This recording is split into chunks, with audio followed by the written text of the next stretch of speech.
Hello बच्चों, कैसे हो आप सब। उम्मीद करते हैं आप लोग बहुत अच्छे हो और आपकी तैयारी भी बहुत मस्त होगी। चलिए आज हम देखना प्रश्नावली 8.1 का क्वेश्चन नंबर 8। इससे पहले अगर आप हमारे चैनल पे पहली बार आए हैं तो चैनल को सब्सक्राइब कर लीजिए। वीडियो अच्छा लगता है तो वीडियो को लाइक कर लीजिए।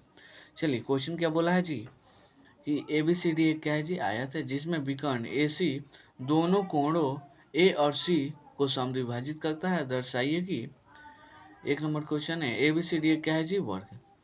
पहले बोला है कि एबीसीडी क्या है जी आयत है, लेकिन सिद्ध क्या करना है जी कि एबीसीडी एक वर्ग है। ठीक है। और 2 नंबर क्वेश्चन में विकर्ण BD दोनों कोणों B और D को समद्विभाजित करता है। बहुत आसान क्वेश्चन है, चलिए इसे कॉपी पे हल करते हैं। चलिए बोला क्या है जी कि एबीसीडी एक आयत है, चलिए एक आयत बनाते हैं। चलिए यहाँ से यहाँ तक,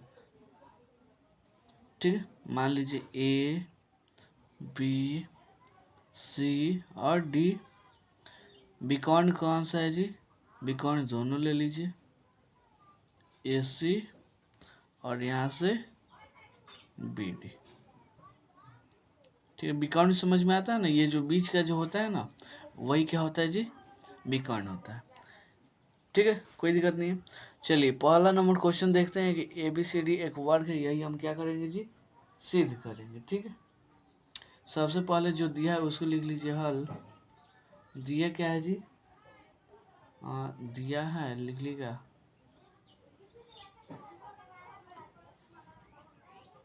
दिया है, क्या दिया है जी कि ABCD एक आयत है। ABCD एक आयत है, क्या है जी आयत। आयत समझ में आता है ना, जिसका सामने वाला भुजा क्या हो बराबर है। ठीक है, कोई दिक्कत नहीं है। और यहाँ तक हो गया। और जो AC है ना AC कोण A और लिख लीजिए और कोण C को समद्विभाजित करता है, यानी कोण को आधा आधा भागों में क्या करता है जी बांट देता है, समद्विभाजित करता है। ठीक है, यही क्वेश्चन में इतना दिया है। जैसे ये वाला देखिए, अगर ये कोण इतना कोण कितना हो 40 हो तो ये भी कितना होगा जी 40 होगा। और ये भी मान लीजिए होगा 50 है तो ये भी क्या होगा जी 50, यानी दोनों बराबर होगा। क्या होगा जी दोनों बराबर होगा, इतना ध्यान रखिएगा, आगे इसका काम पड़ेगा। ठीक है, चलिए हल करते हैं। पहला हल करेंगे क्या जी ABCD एक वर्ग है। चलिए आते हैं त्रिभुज ABC तथा त्रिभुज ADC में। अब तो सबसे पहले आपको मालूम होना चाहिए कि ABC कौन है। त्रिभुज देखिएगा तो ABC, यहाँ से ये वाला लेके ये वाला पूरा, इसको त्रिभुज एक मान लेते हैं। यहाँ से लेके ये वाला पूरा त्रिभुज एक है। ठीक है, ABC है। और ADC ये वाला ये पूरा यहाँ से लेकर ये क्या है जी त्रिभुज ADC है। इन दोनों क्या दिखाना है जी सर्वांगसम दिखाना है। तो अभी हमको मालूम चलेगा कि ABCD क्या है जी एक वर्ग है। चलिए देखिएगा क्या जी, देखिएगा तो कोण BAC कौन सा जी, कोण BAC बराबर होगा DAC के। कोण BAC ये वाला कोण बराबर होगा DAC के, इस वाले कोण के। ठीक है, और देखिए कोण BCA बराबर होगा कोण DCA के। कोण BCA ये कोण बराबर होगा इस कोण के, होगा ना। कहाँ से, क्वेश्चन में दिया है। क्वेश्चन में बोला था ना क्या करता है जी समद्विभाजित करता है। AC एंगल A और एंगल C को समद्विभाजित करता है, यानी आधा आधा भागों में बांटता है। ठीक है, अब देखिए तो इस वाले त्रिभुज एक में देखिएगा तो AC आएगा और त्रिभुज दो में भी देखिएगा तो AC आएगा, यानी AC क्या है जी उभयनिष्ठ भुजा है। क्या है जी उभयनिष्ठ भुजा है। लिख दीजिए कहाँ से, उभयनिष्ठ भुजा है। कोई दिक्कत नहीं है यहाँ तक। इसलिए त्रिभुज जो होगा ए बी सी सर्वांगसम हो जाएगा त्रिभुज ए डी सी के। कहाँ से जी? ये वाला देखिए साइड है, ये भी सॉरी ये वाला एंगल है, ये भी क्या है जी? एंगल। ये वाला साइड है, तो किससे हो जाएगा? Angle side angle. ठीक है, सर्वांग समता नियम से, सर्वांग समता नियम से कोई दिक्कत नहीं। यहाँ तक प्रूफ हो गया ना? चलिए अब क्या करेंगे जी? अगर ए बी सी ये वाला त्रिभुज और ये वाला त्रिभुज क्या है जी? सर्वांग सम, तो उनके संगत भुजा भी आपस में क्या होंगे जी? बराबर होंगे। ठीक है, ये वाला इसके बराबर होगा, जैसे ए बी बराबर होगा ए डी का। ठीक है, होगा ना? और यही ए बी बराबर होगा किसके जी? सी डी के होगा। और आ जाइए, और बी सी ये लास्ट वाला इसके बराबर हो जाएगा, बी सी बराबर होगा डी सी के, और यही बी सी बराबर होगा किसके जी? ए डी के। होगा ना? सर्वांगसम दिखा है तो इससे संगत भुजा भी आपस में क्या होंगे जी? बराबर होंगे। लिख दिए हैं। इसका मतलब क्या हुआ? इसलिए जो ए बी होगा, ए बी वो बी सी के बराबर हो जाएगा, अब बी सी जो होगा सी डी के बराबर हो जाएगा, सी डी जो होगा ए डी के बराबर, यानी चारों भुजा आपस में क्या हो जाएंगे जी? बराबर हो जाएंगे। ठीक है, अतः ए बी सी डी क्या है जी? वर्ग। ए बी सी डी एक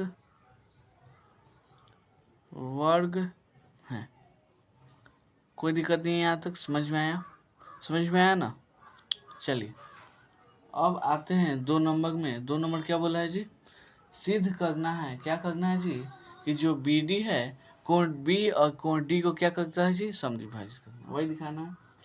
तो आ जाइए, उसके लिए त्रिभुज ए बी डी तथा त्रिभुज बी सी डी में यहाँ पे एक नज़दीक में फिगर बना दो, अच्छे से समझ में आएगा। चलिए बना देता हूँ।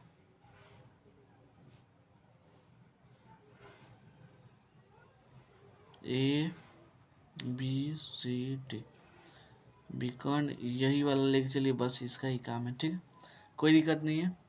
अब देखिएगा, देखिए बराबर होगा ये वाला ए डी जो होगा, कौन कौन त्रिभुज लेकर चले? ए बी डी इसको त्रिभुज मान लीजिए 3, इसको बी सी डी इसको मान लीजिए 4। कोई दिक्कत नहीं है। तो देखिएगा ए डी जो बराबर होगा किसके जी? सी डी के। ए डी ये वाला भुजा और ये वाला भुजा आपस में क्या हो जाएंगे जी? बराबर। और जो ए बी है वो बराबर हो जाएगा सी डी के, वो बराबर हो जाएगा, इसको ले लीजिए, इसको क्या हो जाएगा जी? सी बी के। ठीक है, ये कहाँ से? चूंकि ये क्या है जी? वर्ग है।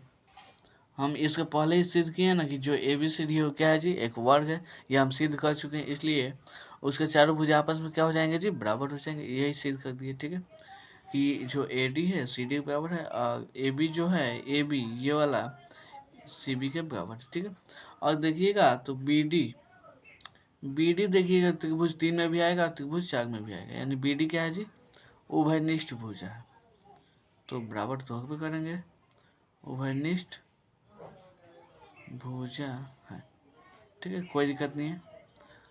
इसलिए त्रिभुज जो होगा ए बी डी क्या हो जाएगा जी?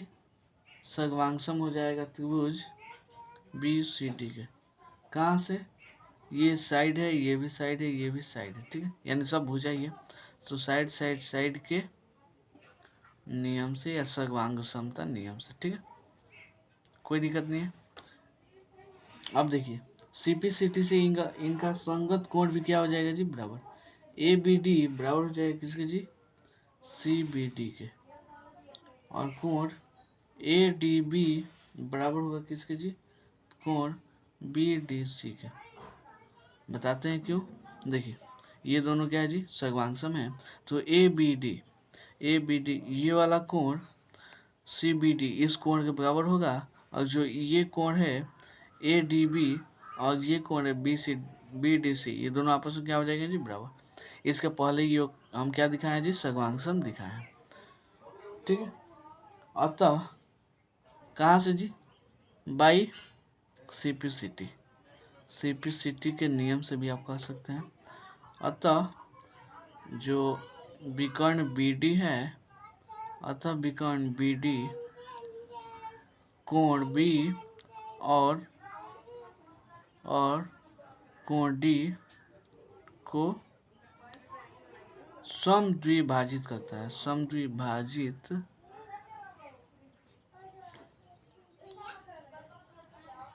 करता है। समझ में आया? थोड़ा लंबा था, थोड़ा लैंग्वेज वाला था, ठीक है। उम्मीद करता हूँ समझ में आया होगा। अगर कोई भी दिक्कत होता है तो कमेंट बॉक्स में कमेंट कर दीजिए, हम इसके लिए अलग से वीडियो बना देंगे, ठीक। मिलते हैं अगले वीडियो में अगले क्वेश्चन के लिए। तब तक के लिए चैनल पे बने रहें, हंसते रहें, मुस्कुराते रहें। तब तक के लिए धन्यवाद।